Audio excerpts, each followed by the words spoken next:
Good morning, everyone. Just want to apologize. I'm fighting a little bit of a cold, so kind of bear with me today.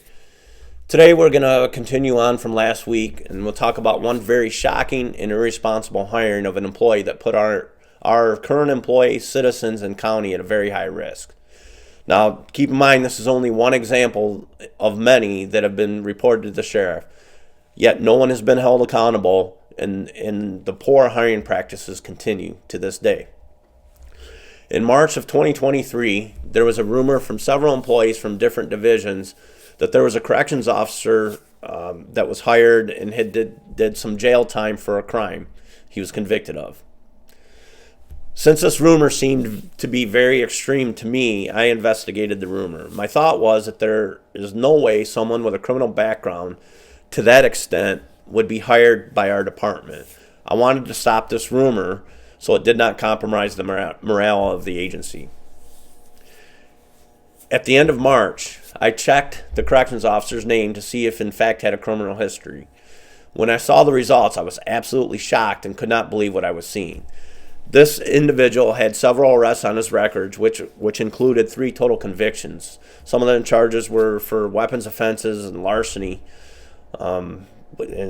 In addition to this, I saw the individual was arrested by the U.S. Army for desertion, absence without official leave, which is also known as AWOL, wrongful appropriation of private property, a false official statement, and wrongful use of marijuana.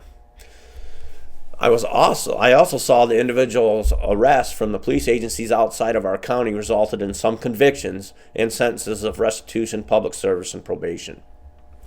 Now, it only took me 5 minutes of sitting at my desk to uncover this information, all of which would disqualify this candidate from being hired. So with this information, I thought there was no way this person would be considered for employment with a law enforcement agency. So I went and obtained the background investigation file, thinking maybe this information was not known or just overlooked by the background investigator. In this file, it was even more shocking to know that the file contained a lot of supporting paperwork to what I uncovered. Also should be noted that the background investigator was a very close friend of the current sheriff's, and he was a former chief deputy of the city, Rockford Police Department, and he was hired after he retired from there to do background investigations for the sheriff. So there was court paperwork showing that this male entered into a plea agreement on a weapons charge where he was given a sentence of 1 year probation and was given credit for 28 days of time served in the jail. There was also an arrest report stating the facts of the arrest, which amounted to firearms straw purchasing, which means purchasing firearms and giving them to people that cannot legally purchase these firearms by themselves. This is a very, very serious crime. There was a certificate of release of discharge form from active duty, which is also known as a DD-214, which was a general discharge under honorable conditions.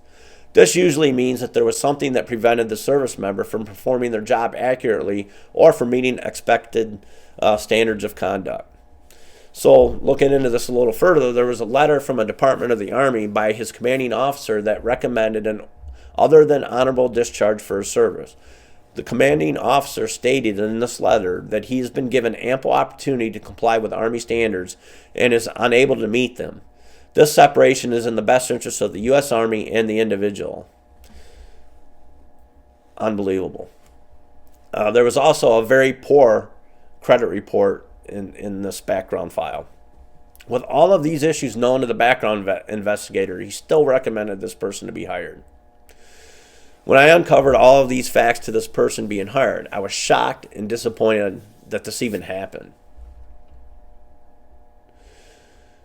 Knowing all of this information, something needed to be done to fix this issue. I also found that this corrections officer already resigned because he was sent home from an incident. The corrections officer left the jail facility for lunch and returned back to one of the jail pods and was seen by another employee throwing something into a pod.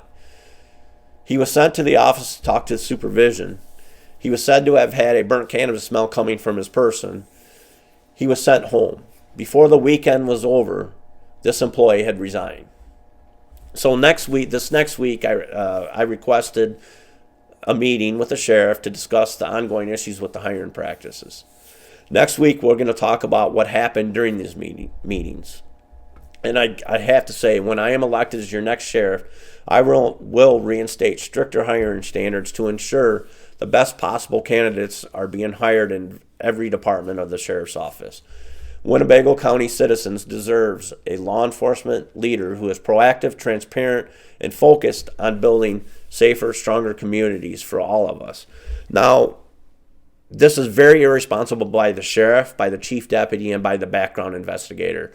And it needs to be noted, because of these kinds of hiring standards across the state, the governor signed into legislation that goes into effect January of 2026, stricter hiring guidelines. And we'll discuss a lot of this next week. Everybody have a great week. Thank you very much.